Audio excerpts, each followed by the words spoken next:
प्रयागराज महाकुंभ में संगम स्नान के बाद सपा प्रमुख अखिलेश यादव का बड़ा बयान। लोग यहां अपनी निजी आस्था लेकर आते हैं, मैंने 11 पवित्र डुबकी लगाई। अखिलेश, विभाजनकारी और नकारात्मक राजनीति के लिए कोई जगह नहीं। अखिलेश, जिस दिन मैंने हरिद्वार में डुबकी लगाई वो दिन एक उत्सव था। अखिलेश, आज मुझे यहाँ पवित्र डुबकी लगाने का अवसर मिला। अखिलेश, सरकार में बैठे लोगों को इस आयोजन को खेल आयोजन नहीं बनाना चाहिए। अखिलेश यादव, मैंने देखा है कि बुजुर्ग लोग जो विभिन्न स्थानों से आ रहे हैं।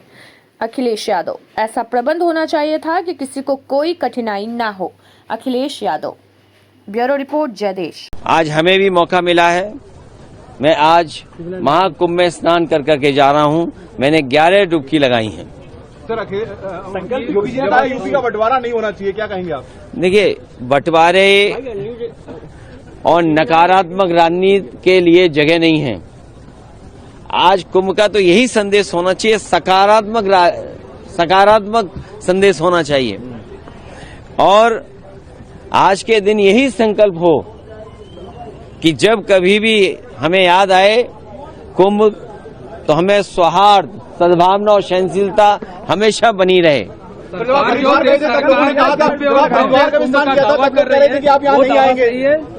देखिए, गंगा में स्नान और त्योहारों के दिन स्नान, जिस दिन मैंने वहां पर हरिद्वार में स्नान किया था उस दिन भी एक त्योहार था। बहुत बड़ा त्योहार है। भारत देश के लोग कोने कोने में अलग अलग नाम से इस त्योहार में शामिल होते हैं। उस दिन हरिद्वार में स्नान किया था और आज संगम में स्नान करने का मुझे मौका मिला है। योगी जी कह रहे हैं बुलडोजर चलता रहेगा, नहीं रुकेगा बुलडोजर। देखिए, बुलडोजर चले नहीं चले, सरकार कैसे बचेगी? ये बताइए, जब सरकार ही नहीं होगी तो बुलडोजर किसके पास होगा? संकल्प यही है कि सौहार्द बना रहे, सद्भावना बनी रहे, सहनशीलता हो, और जो भी स्नान हो सहनशीलता के साथ स्नान होना चाहिए। ये सरकार के लोगों को कोई स्पोर्ट्स इवेंट नहीं बनाना चाहिए इसको। ये आज जो सरकार पर बुलेटिन जारी करते हैं, अब वो आगे जारी होगा या अब खत्म होगा? आपने आके व्यवस्थाओं को देख लिया है? देखिए, समाजवादी सरकार में भी और पहले भी नेताजी को भी और हम लोगों को भी कुंभ के आयोजन को करने का मौका मिला था। जो उस समय कुंभ हुआ था, कम संसाधन में सरकारें अलग अलग थीं।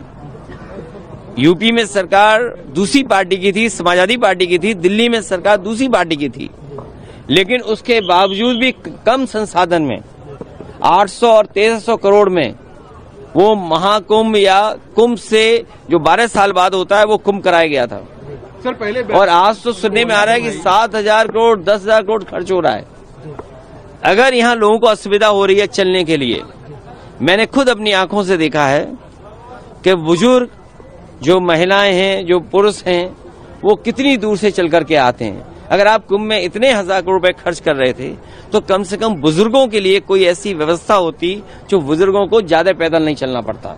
और फिर जैसे हम हैं वीआईपी या और हैं वीआईपी या और सम्मानित लोग जब आए तो कम से कम व्यवस्था ऐसी होनी चाहिए, पूरे कुंभ को पता लगे कि हाँ, आज कोई वीआईपी आया जिसकी वजह से ये व्यवस्थाएं बहुत अच्छी चल रही हैं। मतलब आप डुबकी लगाकर भी निशाना साध रहे हैं? नहीं, देखिए, डुबकी लगाकर भी सियासी निशाना साध रहे हैं। अरे भाई, ये बताओ, माँ गंगा के किनारे लोग झूठ बोल रहे हैं। और मैं तो आपसे कहूंगा, देखिए, माँ गंगा के किनारे न जाने कितनी बातें कही जा रही हैं, वो क्या सच हैं? लेकिन अगर आयोजन 1300 करोड़ में अच्छा हो सकता है, 800 करोड़ में अच्छा हो सकता है, तो 10,000 करोड़ में, 7,000 करोड़ में कितना अच्छा हो सकता है? उसमें तो न कोई ट्रैफिक की दिक्कत होती, न कोई पानी की दिक्कत होती, न साधु संतों से बिजली का बिल लिया जाता या उनको असुविधा होती, या जो चीजें महंगी हैं वो भी सस्ती होती। अरे, इतना कुछ हो सकता था 10,000 करोड़ में। और फिर तो दिल्ली की सरकार भी उनकी है और वो भी अर्थव्यवस्था कहाँ पहुंच रही है, तो 10,000 करोड़ और मांगने चाहिए। हमारी मांग है उत्तर प्रदेश सरकार को दिल्ली सरकार 10,000 करोड़ और रुपए दे, जिससे, हाँ, महाकुंभ के आयोजन के लिए, जिससे यहाँ की ट्रैफिक व्यवस्था अच्छी हो, बुजुर्ग हों, महिलाएं हों, बच्चे हों, उनको बहुत दूर से अपने सर पर, अपने कंधे पर सामान रख करके न लाना पड़े, कोई सुविधा हो जिससे यहीं पर आ जाएं। और साथ ही साथ दिल्ली सरकार जहाँ बजट दे 10,000 करोड़, और वहीं ये जो किला है वो भी उत्तर प्रदेश सरकार को दे दे। सर ट्रैफिक जाम में क्योंकि आप यहाँ लोगों तो से क्या? यहाँ परंपरा ये है कि लोग दान कर करके जाएं।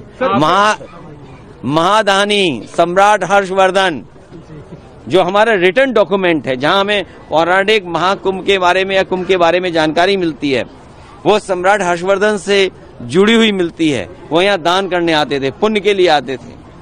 हम भी आज आए हैं, डुबकी लगाए हैं, सौहार्द हो, सद्भावना हो, सहनशीलता बनी रहे, लोगों की खुशहाली हो, जनता का कल्याण हो, हमारा देश तरक्की करे, समाज आगे बढ़े, हमारा गणतंत्र मजबूत हो, ये सब चीजों को लेकर के यहाँ पर नेताजी की जो